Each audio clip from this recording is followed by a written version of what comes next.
guys, it's Miss Weston. I'm so happy to be back with you. I hope you enjoyed your last lesson with Miss Singali. We are going to be reading chapter 5 today, but before we do that, we will get started with our journal prompt. So our journal prompt for today is, have you ever felt nervous to tell the truth because you knew there would be a consequence?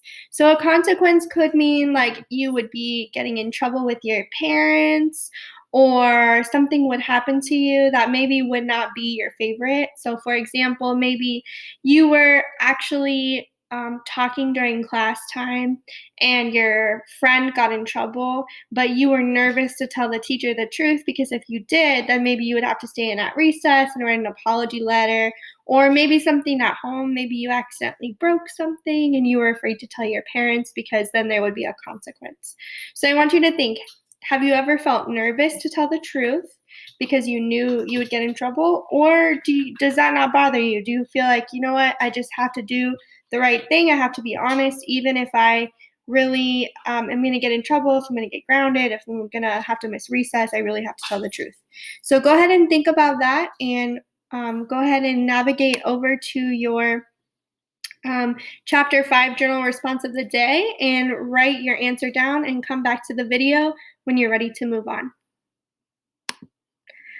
All right, if you're here with me, it means that you are ready to talk to me about vocabulary or talk with me about vocabulary. So the first word that we're going to need for this chapter is glugging. So the definition of glugging is taking a drink of liquid or drinking liquid really quickly, making the glug sound. So that's what we would call onomatopoeia. It's a word that sounds exactly like it's spelled. So, for example, after playing hard during extra Friday recess, the students were glugging water at the water fountain. They were just drinking it so fast.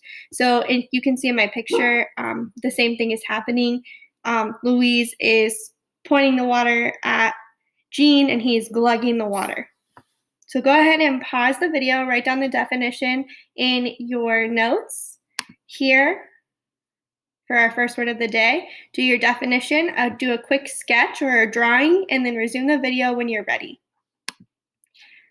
All right, the next word I have for you is parachute, and I'm going to use this word as a verb or as the action. So to parachute means that you're dropped from an aircraft, and the way that this is going to be used in the text is as an example, soldiers are parachuting onto the beach. So I'm going to go ahead actually and show you a quick video of what it looks like to parachute.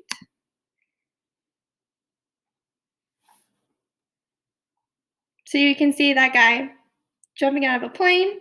He is doing it with a guide, so that's why there's two people. And then as soon as they hit a certain point, the parachute opens, and now they're just kind of free falling all the way down to earth. So that is what it looks like to parachute. So go ahead and pause the video, write down the definition right back here in your notes for our second word of the day, and then resume when you are ready.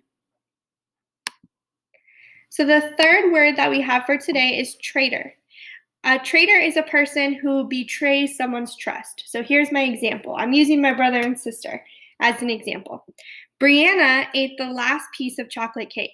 Her brother, Ian, promised not to tell on her, but later that day, Brianna got in trouble with her parents. Ian, you're such a traitor, she yelled, because he betrayed her trust. He promised he was not going to tell on her that she had the last piece of cake, and then he did.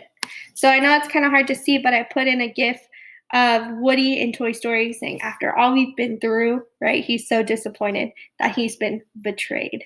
So go ahead and write down the definition of traitor right here on your packet, and then you can take a second to do a quick drawing or illustration, and then resume the video when you're ready. All right, if you're back here with me, it means that you are ready to hear the purpose question.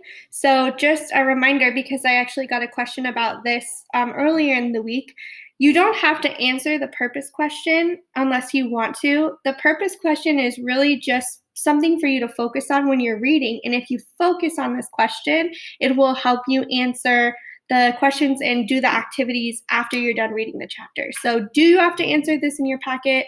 how do the characters in the chapter respond to Byron's actions? No, you do not. But if you focus on how all the different characters are reacting to Byron and what he's doing, and how all the other characters are thinking and feeling to the one event that's going to take place in the chapter, then it will really help you to be able to answer the questions and do the activities. So after you hear the read aloud for chapter 5, the video that will play after that will be the next video of me just explaining what we're working on for the rest of this chapter and our questions and activities. So enjoy reading the chapter. It's a pretty entertaining one, and I will see you back in just a few minutes.